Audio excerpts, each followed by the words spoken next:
Like my last one that I did was the SAS, which is a bit of me. I fucking loved it. But I've been really lucky to be in entertainment for the past 23 years or so. Start working on my creative side and my business side and my business acumen that I've learned over the years from things that have worked and not worked. And I started working on my own personal brands. I've done that a lot, but now I stepped it up. Now I've like tried to really build brands that are lifetime, life-changing brands.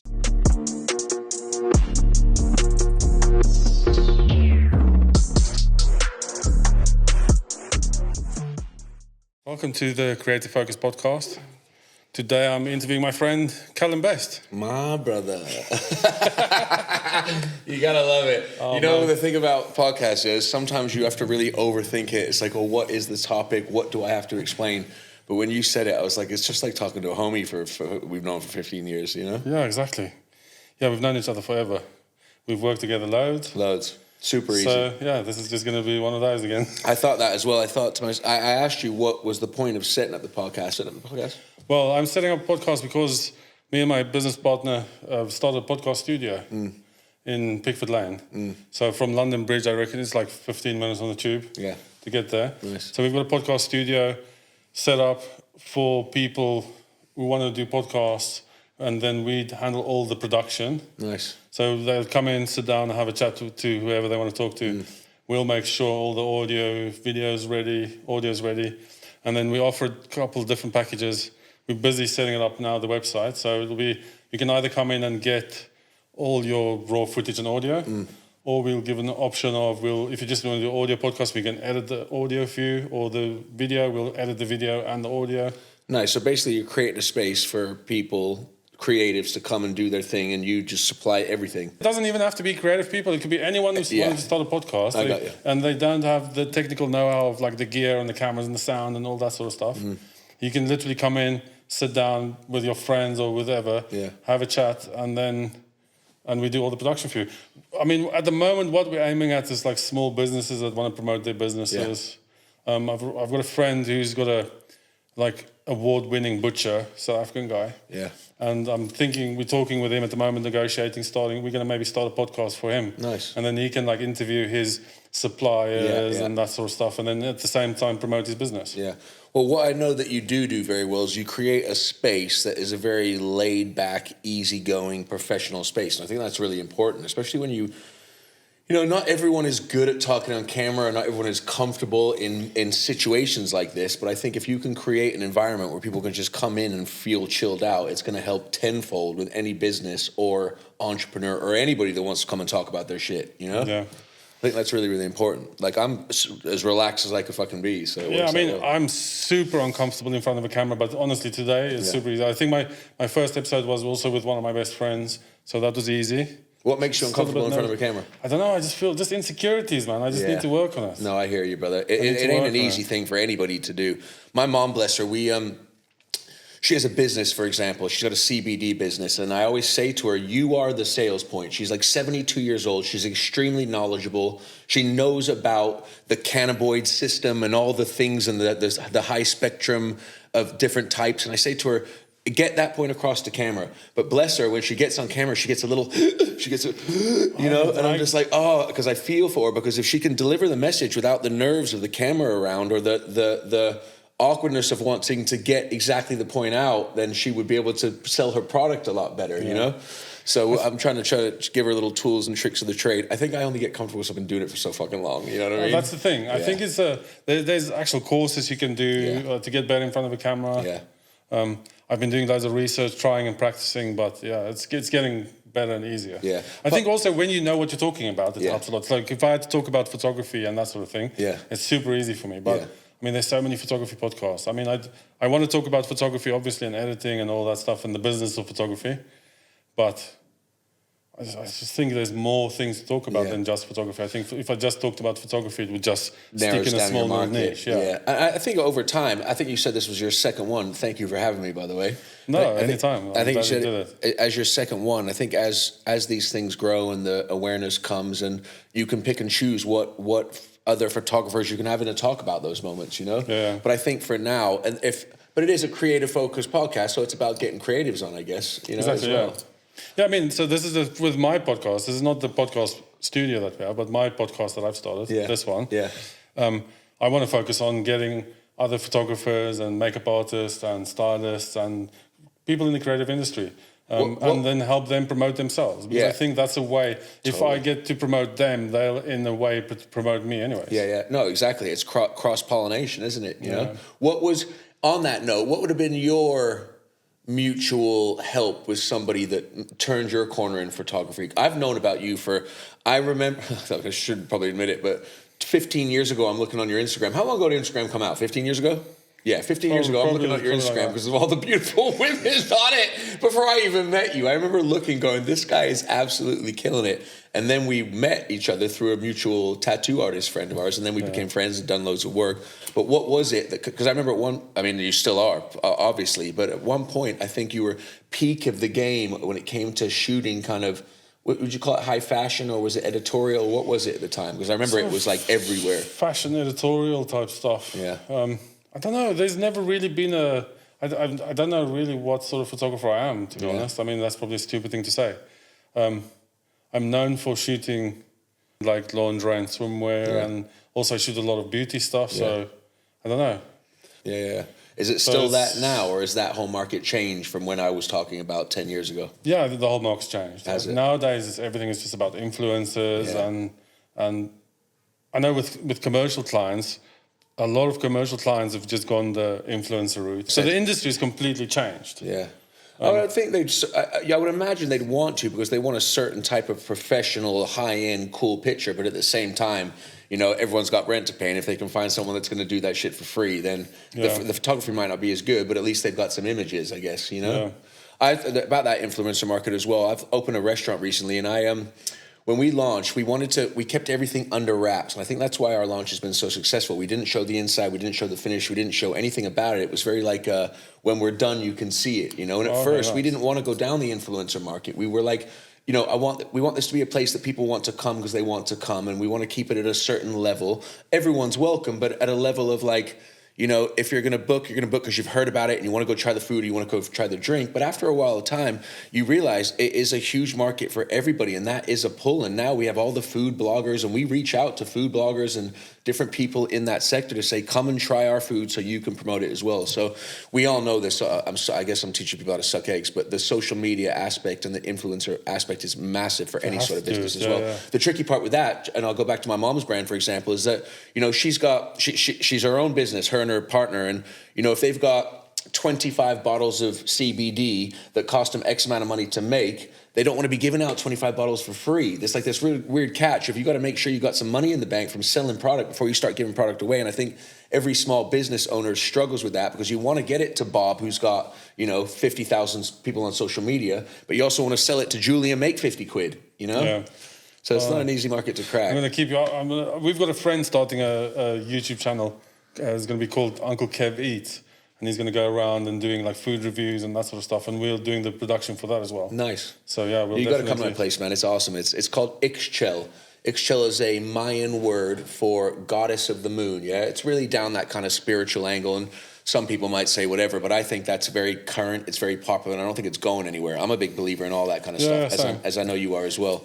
It means goddess of the moon, and it's like this really nice modern Mexican. We have an incredible Mexican chef.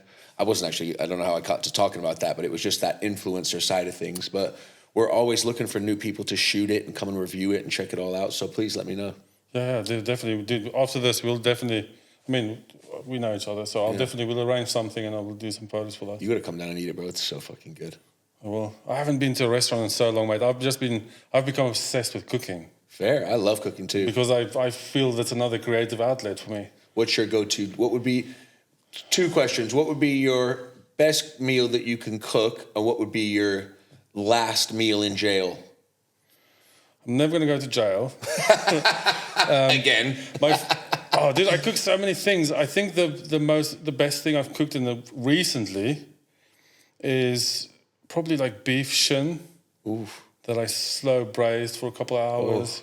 And then I made... In South Africa, there's this thing called pap. I think in England it's called...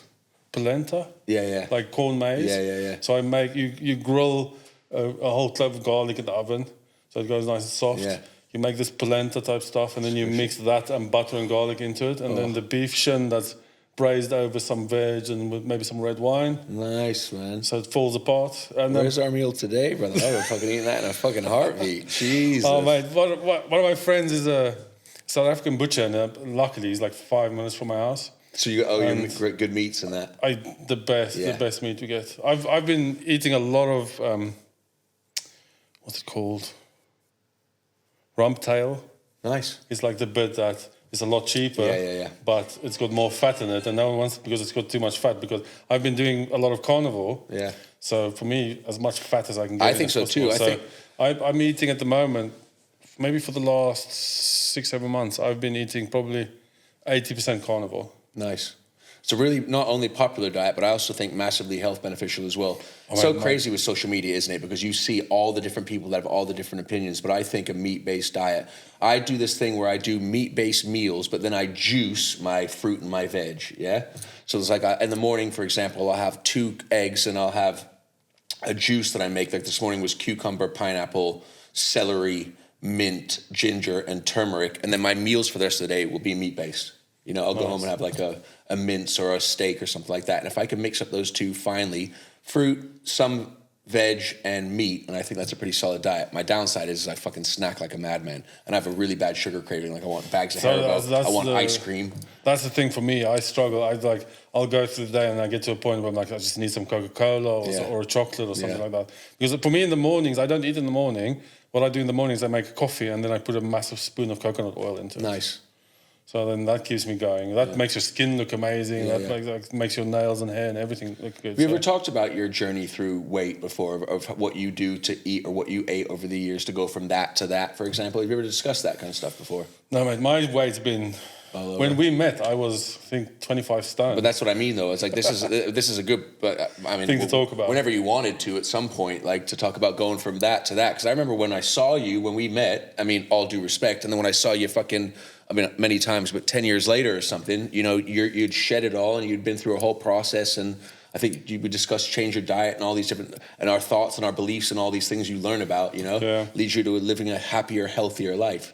But it always fucking fluctuates, and it's so hard to stay. It's up and down. When I did the window job, I went down again. I got stronger. I got muscle and everything. And then when I stopped, like 3 months, it's just back to dad bod. Yeah, well, no, but I hear you though. It's killer what it does for your mindset though, isn't it? Where like you're on the path and it's all going well, and then something happens that sends you backwards. You have to be a real trooper and have a mindset to get back to the place that you were before it went under again. It's like it's a constant battle, but that is, I mean, life as such, without being a negative. It's always about like saying, all right, stay the path, stay motivated, keep at it. You know you can fucking do it if you've got that mindset, you know? Yeah.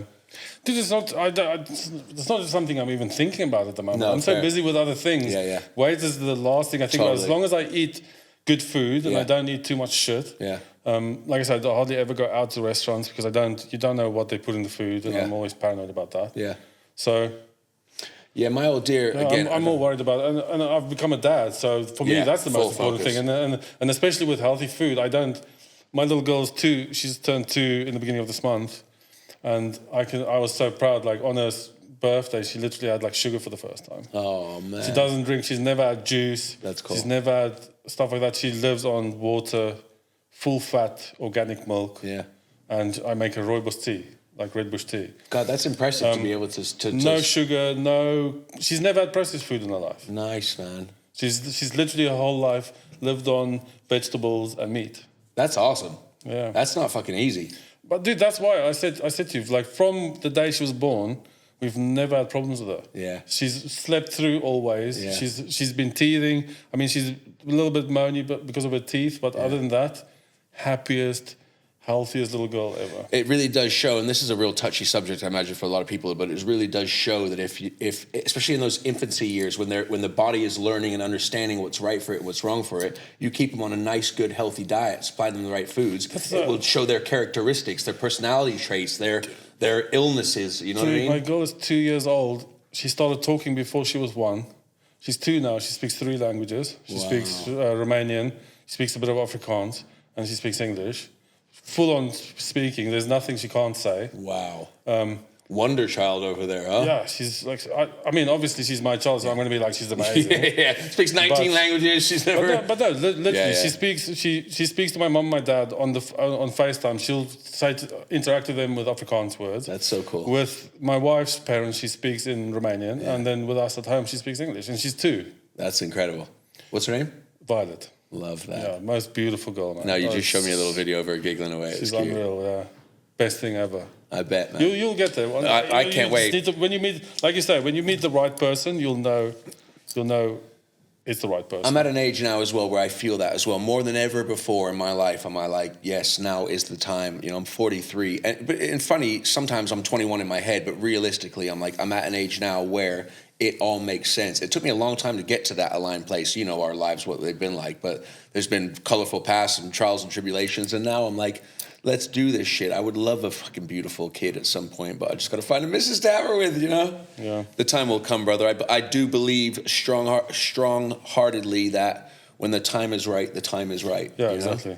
And I'm sure. I mean, I have, you know what my work, photography-wise, working with girls and all this stuff, Yeah. honestly, I thought I'm never going to find a wife. Yeah. I'm never going to find someone that's going to trust me, that's going to be okay with my work, that I'm surrounded by models all the time. Yeah. And literally, when I met my wife, I was like, oh, this is the one. Really? Yeah. I actually crave that thought. That thought of like when you're with this person or you meet this person, you go, holy shit, this is it, you know? And I believe it's going to happen. It just hasn't happened yet. I think I've been so closed off for it. That could be another topic another time. But I don't think I've really opened myself up to it from my whatever past experiences in life, which is a bit of a weak way out. But at the same time, it's true. I don't think I've ever gone, okay, allow yourself to fully submerge into this because I've never felt it, you know? Yeah. So I guess when the time, I really do believe when the time's right, the time's right. Yeah. Otherwise, what have you been up to and what are you doing for the future? What are you excited about?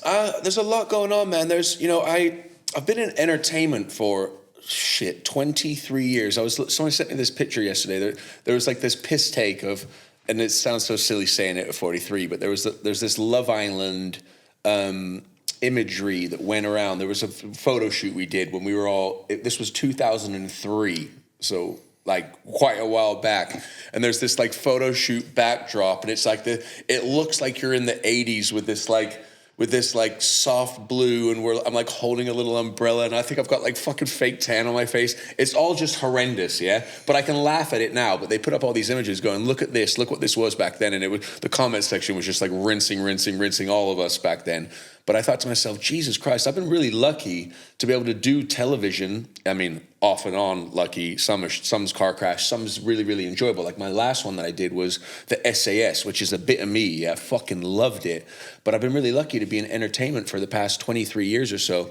But then I reached a point where, as much as I loved it and I was grateful for it, it was like, okay, let's stop looking for outside sources to bring me work, and let's start working on my creative side and my business side and my business acumen that I've learned over the years from things that have worked and not worked. And I started working on my own personal brands. I've done that a lot, but now I stepped it up. Now I've like tried to really build brands that are lifetime, life-changing brands. You know, my restaurant being one of them. I'm really blessed that it's been a huge success. We're now looking to do a restaurant in Dubai. We're looking to do a restaurant in Miami as well.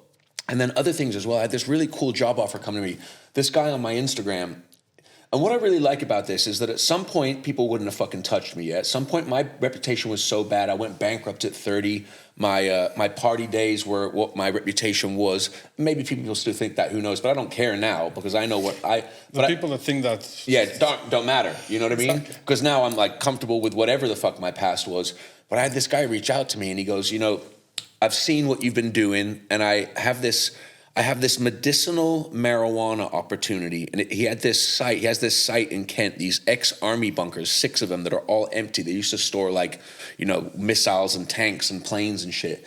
And he said, I want to turn these into medicinal marijuana bunkers, right? And I'm like, fuck, it sounds genius. From my experience, my friends in LA that did that before it was legal, they had locations, they knew it was going to be legal. Not that I know if it's going to be legal here, but we're a step ahead of the game. Do you know medical weed is legal in the Yeah, UK? yeah. So you can get it at dispensaries. So this is already good because it's already medicinal marijuana. So there's these grow sites. And he said, Calum, if you help me raise the money to do this, you can have shares in my business and equity. And that's what I really like doing at the moment. I like finding different cool things that are, I believe, have a chance of huge success, connecting the right people from all the people I've met over the years. And that's how I'm building brands at the moment, because people come to me with ideas. I connect them to the right people. I come in as a shareholder, and all of a sudden there's like 6 or 7 opportunities in front of me, and all you need is 2 of them to be what you hope they can be, and all of a sudden life changes, you know? Yeah. Sometimes it's not always about, I want to have my own babies, and I've created a few over the years, but sometimes it's about everybody having a certain role in business. And if you can be part of Bob's business, and you find a few other to be part of Bob's business, and that's a success, and you do that with 10 different businesses, as long as 2 or 3 run, you're exactly. Fucking laughing, you know what I mean? So that's what I got going on at the moment. A few different entrepreneurial things. I love just like the creative side of growing brands, growing businesses. I'm very big into my charity work. I've got a charity that I work for called NACOA, which stands for National Association of Children of Alcoholics. I've been a massive patron to them for past 15 years. I do anything and everything I can to raise awareness. We just did a really cool walk down the Devon coast where I got 150 people together to raise awareness. And I spoke at Parliament, and I've been speaking at Parliament the past 3 or 4 years. Really proud stuff, The businesses I love, but at the end of the day, it's sometimes about what really sits here, and what, at the end of it all, can you go, what was I proud of? And the charity and helping the children and speaking about the traumatic experience that you've turned positive, that's the shit that I love. You know what I mean? Yeah. Oh, no, that's amazing. Thanks, bro. I could have gone on and on and on about it, but no, that's a good thing. The more you talk, the less I have to talk. That's all. Yeah, I like that. Put it all back on you. Yeah, there's loads going on, bro. I absolutely love it. And that's amazing to hear that, man. And then I love that I can also hit you up. Like I reached out to you and was like, bro, let's do some photos. Because at the end of the day, there's still a PR machine that you got to run. There's still a self-marketing thing that you got to do, especially if you're in this kind of entrepreneurial creative sector. And I said, let's take some photos. Next thing you know, I got a new podcast. And I like I enjoy how the creative side works, People hanging out, people talking business, people talking creative. How can you help the next man? You know what I mean? Yeah. And I think that's why podcasts, this is fucking age-old stuff, but I think that's why podcasts are so cool. You're giving opportunities to people to grow their business, share their thoughts, to hopefully inspire the next person. Yeah, definitely. I think that shit's really cool. Yeah, no, I think for me, with our podcast business, I think if we can help promote small businesses and promote other people, all that will come back to us eventually anyway. Yeah, without a doubt. So even people in here, like I'm sure shooting, if you shot 4 shoots in a day, you'd find 2 or 3 that want to come on and talk about what they're up to on your podcast, Yeah. Top 3, or maybe not 3, 1. What's been your most enjoyable shoots over all your years? You don't need to say me. Oh, dude. Yeah, no, I don't have to say you. Yeah. You've definitely been one of the easiest ones. Thanks, buddy. What did you enjoy? What shoot did you do where you left it and you didn't let anybody know, but quietly you were like, that was fucking cool? What comes to mind? I don't even know, mate. I've been doing photography for 18 years. I know. I'll say though, I've never really thought like that. I've done some shots, campaigns for like AD that we did the like the hair stuff, and the guys I shot with that was really cool. Big Gossard campaigns that I shot. Yeah. That was really fun. But then at the time, the shoot is so stressful.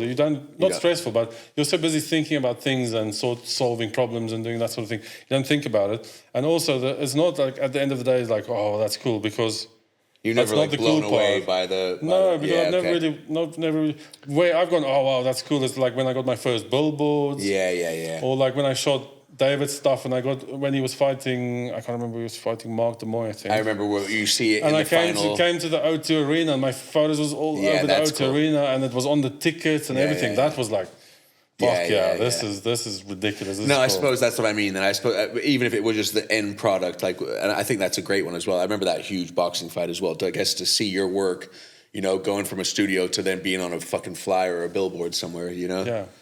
Oh, dude, my first billboard was a campaign for Gossard, and that 3 billboards at Westfield, in not Stratford, the other one. Yeah.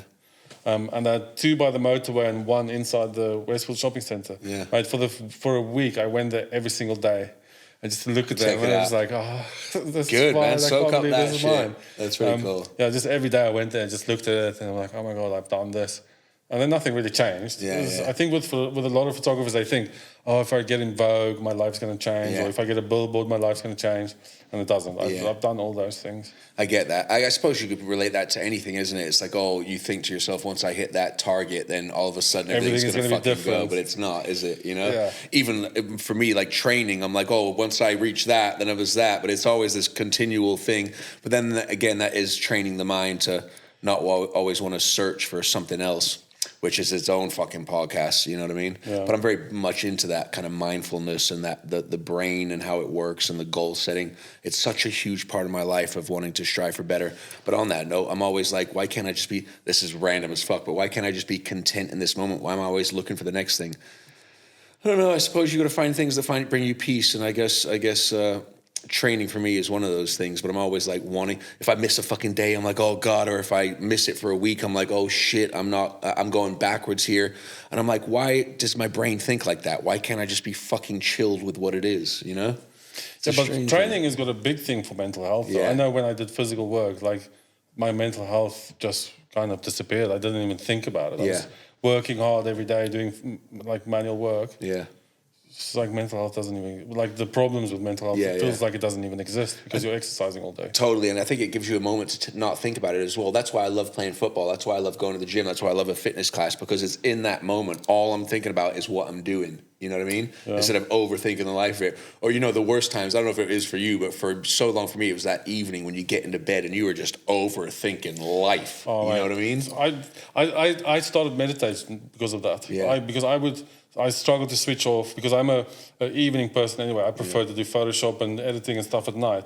And then when I met my wife, that had to change. I can't stay up all night. Yeah, of course. That had to change. But then I'd go to bed and my mind would just be like all over the place. Yeah. And then when I started meditating, now I'm lucky because I've been meditating for a couple of years. Yeah. I can switch it off within like a minute. I think, you know, what's great about what you're saying there is that once you understand how that meditation works, or that mind control at least, even to a small amount, you can switch yourself from, you know, if I'm lying in bed and I'm going, oh my God, a bill, oh my God, this, oh my God, that, you can be conscious of it and say, no, let's switch this. Yeah. And just with breathing. Yeah, totally. You can change your whole body chemistry, everything, just with a different type of breathing. Yeah. That's one thing I did like about lockdown. I remember going into it where we all knew we couldn't do anything or go anywhere. I went online and found this place that taught me about, and I knew about mindfulness as a whole, just about being thoughtful of others, thoughtful of yourself, the basic kind of rules of life, I think, you know. Yep. But I went a bit deeper into it and I ended up getting this mindfulness diploma and this life coach diploma. And then I started using my social media during lockdown for probably about a year. And I would host these weeks online with different people talking about different things. Like Monday, I'd have Allison to put everybody through this hour-long meditation. Tuesday, it would be a mindfulness chat. Wednesday, it would be a life goals chat. Thursday, it would be another meditation. I look back at it and think about how fucking funny must it be that there's 300 of us online in this room and we're all just sitting there quiet. Like no words are being spoken. We're all just there with our fucking eyes closed. Just, you can imagine if you were outside looking in at 300 heads, all quiet. Like that, just what was the fucking point? But the point is that you were putting people at peace, helping them understand, to find some comfort in the shit that they were going through, you know? And that helped me massively. That year, and I actually don't do it as much as I'd used to, but that year of doing those meditations 3 times a week changed my life. And I don't do them as much as I did, but I know that the times that I did them has helped me on the path even, 5 years later. So I always see meditation as, you go to the gym to train your body, you get your body in peak fit shape. Meditation, I feel, is like training for your brain. Yeah. You should be doing it because it's good for you, but you don't do it. So like for me, exercise, I know I need to be going to the gym and exercise, but I don't do it. Even though I know it will be beneficial, it will help me, all these things. Yeah. So I see meditation as the same sort of thing. Like I'm luckily, well, I don't know if it's lucky. I can meditate every day, and I meditate most days. Yeah. For like at least an hour, even if it's the hour before I fall asleep. Yeah. I wish I could get like that with exercise. Mate, when the time comes, the time comes. But like, sometimes to take on all the shit isn't easy. But at least that's a fucking strong one that you do that brings your mind peace. You know what I mean? Oh, dude, if I didn't do that, I'd be all over the place. Yeah, no, I hear that. It's just like me with the training. I'd fucking be going nuts. You know what I mean? I mean, I don't know how it sounds silly or not, but how do you meditate? Have you reached a point where you can just go into your own brain? Do you follow something that's guided? Do you put on a YouTube? Like, how does it work? No, man, I can just sit down or lie down, close my eyes, do a breathing exercise, and within about 2-3 minutes, my body will be asleep, and I'll be off with the fairies. No, I'd be awake. I'd be 100% awake, but I can put my body. I've also done. There's this book called The Genie Within. And it's a good, interesting book. Yeah. But what I like about this book, with the book, you get self hypnosis session that it hypnotizes you and puts you into a meditative state. Nice. And then it plants a trigger. And it says to you, if you say these words, it will put you in this meditative state. So if you do it enough, you can self-hypnotize you with something you say. So for me, it's 3, 2, 1 alpha. So if and with the trigger, it also says only when you want it to work, it will work. Like so right now, you could say it. So no, I'm not going to say it and fall down. But if I sit down, do a couple of deep breaths, relax, and then I say to myself 3, 2, 1 alpha, I go into a meditative state within like a minute where I can literally put my body to sleep, where you don't feel your body anymore. You're just your thoughts. Nice. I think people always struggle to figure out how to do that. I think that's actually really incredible. I'm going to check that book out, because if you can find the right triggering catchwords that get you to that place, I think that's pretty cool. Yeah. It's literally it's like a 15-minute self-hypnosis thing that the guy hypnotizes you, and then he puts this trigger saying these are your words that you use. So if you want to put yourself in this relaxed state, literally do this, put you in a state where you can feel your whole body tingling, and then when that goes away, your body's asleep. Your mind's awake and your body's asleep. Love that. So yeah, when I meditate, I don't sit up, I lie down. So I go and lie down on my bed, no pillows, nothing, just so my head's flat. Do breathing exercise, say 3, 2, 1 alpha, and then I'm gone, mate. And then also my mind doesn't wander anymore, because I've been meditating for a long time. Where does it stay then? Does it stay just in some zone if it doesn't wander? No, it is whatever I want it to be. Right. So if I want to think about my business, I can just think about my business. My mind won't wander and start worrying something about beef shin over there. Yeah. So what you use that time for, when you have the full control of your mind, that's when you start visualizing. Yeah. So you think about your goals and what you want, and how you're going to get to them and how you do that. Yeah. You know, it's crazy you say that. I was thinking about this the other day in the bath. I take baths a lot. My friends are like, what the fuck do you take baths for? I mean, people take showers, take baths, whatever. That's my meditative state. I sometimes can sit in my fucking bath for an hour and 20 minutes, because in that moment, I'm the most creative I could ever be. It's in this meditative state in the bath where I'm the most relaxed I can be throughout my day. Does my brain allow my creativity to flow? And I think if you can find that part of your life that allows your brain to just be, and the body to be relaxed and go into this deep state of like calm and mindful and thoughtful, that's when a lot of these business I think a lot of my business ideas come, or my charity work comes, of what can we do next. That's when I think that these things come. Do you write it down afterwards? Sometimes I do. I have a journal. I bought this new journal called Project 369. Now, this one's a little bit tricky. I like to just write shit down on a free piece of paper, because I'm all over the fucking place, right? Yeah. But then I went and tried to follow a format. I bought this journal called Project 369. I saw it on my social media. I kept seeing it. I'm going, there's some sort of fucking sign here. Bought the thing. And what it does is it guides you, but it's almost too complex in the fact that, I'll give you an example. So your I am manifestations, I am happy, I am prosperous, I am healthy, whatever it might be. So it's like, it gives you little things of how do you see it? And I don't write a detailed words. I say, I see it as I'm shaking a hand, I'm happy, we're having a hug, I feel content, I feel proud. But then it's like the manifestation set for one day, you have to write I am 3 times. And then in the middle of the day, I am 6 times. And at the end of the day, I am 9 times. And that comes down to this 3, 6, 9 process, which is supposed to be I don't want to get this wrong, but the dividends of the universe, of this 3, 6, 9 thing. Everything's divided by 3. I don't actually know the details on this, but I thought to myself, that's fucking, so 6, 7, 8, 9, that's a lot of I ams in a day, right? Yeah. So I'm almost like, it's a bit too much. I just want to write them down a few times, and I feel like that's enough for me to set the tone of what I think and what I feel. But I really like the idea of journaling. Consistency with me is a problem sometimes. Sometimes I can't be fucked. Sometimes there's too much on my mind. But I look at it like this, bro, is if you can learn and practice a few of these things that have, existing and factual research of how they've helped people, that it ain't just a farce. It ain't just made up for no reason. Yeah. If you can practice eating better, drinking better, journaling a bit, mindfulness a bit, meditation a bit, fucking practice, see which one works for you. As long as you're trying to do something on that path, then life can only get better, I think, Yeah. Just depends on what fucking suits you. I've started seeing meditation as a completely different way. Like when I started meditating, and I think a lot of people see meditation as this magical thing, or it's like a thing that, like, I don't know how to explain it. How I see it, I see it as it's a very physical thing that can be 100% explained. Yeah. You take in more oxygen. Yeah. You oxygenate your blood. You're making yourself more alkaline. How long you breathe or how short you breathe, you can put yourself in a calmer state, or you can wake yourself up. I mean, if you do fast, quick breathing, it's the same as drinking a Red Bull or a coffee. It will wake you up. You can change your whole body chemistry. So a lot of your meditation comes down to your breath work.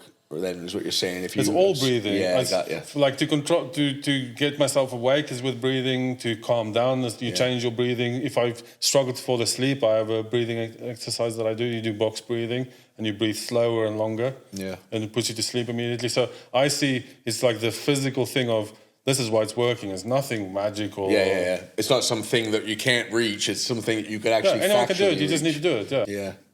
I agree with that. I think there's alternatives for all of that medication. Yeah, 100%. I try not to take any medication. Yeah, same. I mean, I vape and I drink Coca-Cola every now and then. Yeah. So I can't say I'm perfect, but food-wise, I can every now and then in the day I'd eat shit. But my main meals for the day for the last couple of years, since before my daughter was born, is like the best food I can afford. Yeah, totally. I get that. You do the best of what you got, kind of thing. Yeah, I got that. I'm the same. It's like, I think as long as you know that you're putting in the right things. I got friends that are always like, I supplement a lot, whether or not people are into it or not. I do. I take my vitamin D, I want to more. I just don't know anything about it. Yeah, I do. I've done a lot of research and thoughts into it. I've been supplementing on different things for a long time, and everyone's like, oh, why do you do this and do that? I'm just like, how can you criticize when you're out on the weekend fucking drinking Jack and getting on the bag? You can't criticize me trying to put vitamin D and vitamin C in me when you're fucking following a completely different path. I think it's so strange, though, the different thoughts on how people take care of themselves. Everybody's gotten a fucking opinion, especially the food side as well. Yeah. Lately, more than ever, I think I've been seeing all these different people talking about and this has been going on for ages, but now because we got the social media right in front of us, everyone's got an opinion on what is the right thing to do. Yeah. Who fucking knows? I just know you got to find the right thing for you, although I know a lot of it can be science-based, and I think that the meat-based diet is a winner for me. For me too. I feel like my mind's a lot clearer. Yeah. I have way more energy during the day. I don't think about food during the day. Yeah. Saying that, what's nuts is that during there was one point where I set myself this challenge so I went out and bought myself. I've been juicing for a long time, so it's like I have this meat-based meals, but I also, to get I believe, nutrients in me, I juice as well, right? And I went and set myself this challenge to do a juice a day for 30 days, and I actually felt the most incredible I'd ever fucking felt. But then I thought, God, that's a lot of sugar I'm putting in myself every day, having fruit in my juice, but I didn't really gain weight. I did feel incredible. And if you only juice and you don't need anything else, that sugar is fine. Because I juice. That's probably how I lost the most weight ever, was doing fasting and juicing. Yeah, I'm a big fan of juicing. There's a guy named Jason Vale. Have you heard of Jason Vale? You check him out. I'll show you his Instagram. I knew of juicing through growing up in California. I remember when there were shots of wheatgrass that came out. Someone was like, that little shot of wheatgrass is the equivalent of like 3 ounces of vegetables. And I'm like, fucking give me one of those. If all I have to do is take a little shot and that's what it equivalates, then I'm going to do it. And I'm still a fan of those things now, but that's when I got into juicing back then. Then I went and bought myself a juicer. I thoroughly enjoy it. I make one almost every single morning. It's nice to make stuff. It's fucking great, man. And then especially when you go to the shop and you look for a specific, this is just me, but I go and look for specifically organic products. I go and buy organic cucumber, organic apple, organic ginger with none of the pesticides that they've sprayed with it, none of the GMOs, none of the shit that they tarnish all of our food and and the steroids that they put in the meats and all that shit. You got to, I mean, this is a whole other podcast, but you got to be really careful about what you choose because so much of it is covered with or filled with shit. I mean, this is exactly what I said to you. Like, I get my meat from my friend the butcher, all 100% grass fed from Scotland. Yeah. And then he's introduced me to a guy that's got a vegetable shop, same thing, from a local farm, all local organic stuff. That's no pesticides. Yeah. You can't get everything, but you can get what's in season, and that's fine for me. It's funny how I say all that, and then I go have a fucking whiskey at the weekend, but I'm like, oh, well, it's a bit of balance, isn't it? I'll be like, oh, I eat this nice, healthy food, and then I vape. So it's always tricky, isn't it, when you talk about mindfulness, you talk about organic foods, then all of a sudden I'm like getting out my fucking schnooze pack, and I'm having a fucking little tobacco hit. But you're human. You can't be like, everything has to be perfect. Like, then you'd be the most boring person in the world. Yeah, without a doubt. At least we're doing something. Yeah. At least we're doing something. At least we're eating healthy and eating good food. Because, there's some people that literally just live on shit. And that goes back to what you said about your daughter as well. It's like some people, I watch them feed their kids just have, and I don't have kids, so I actually can't speak on it, but I look and think, do you not think about what you're putting inside? You know? Right. We've been to family things, and their kids are over the walls, and everyone's like, oh, Violet's so good. She's such a good, and I'm like, because she's not running around, and they see kids running around with cans of fizzy drinks, and they're like 3 years old, 4 years old, and you're just like, why? Yeah, why would you do that to your child? No, I agree, brother. I guess some people don't. Like, everyone nowadays has ADHD, but I think they just over sugar. They just all the processed food and sugar and shit they're eating. That's what's causing all that sort of. I think not all of it. I'm sure there's people that really has problems, but I think for a lot of young people, just their diet is what's causing the most problems. I back that up fully. I think there's obviously going to be some medical conditions out there, but I think hand on heart, whatever you put in you has the opportunity to either cure you or make you feel better. I remember watching this. I watched this video the other day, just popped up on my Instagram because I Google all the different kind of holistic alternatives of herbs and medicines, and I remember seeing I've seen loads over the years, but this woman popped up the other day and she's like, I'm 107.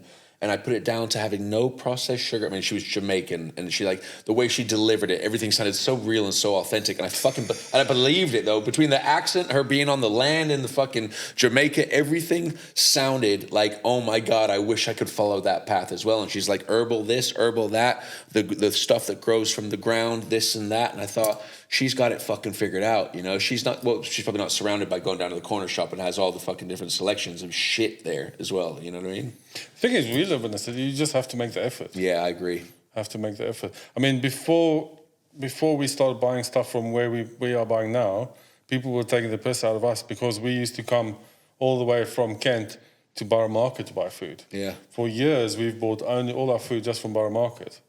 And people would be like, oh, why would you go so far to just go and buy groceries?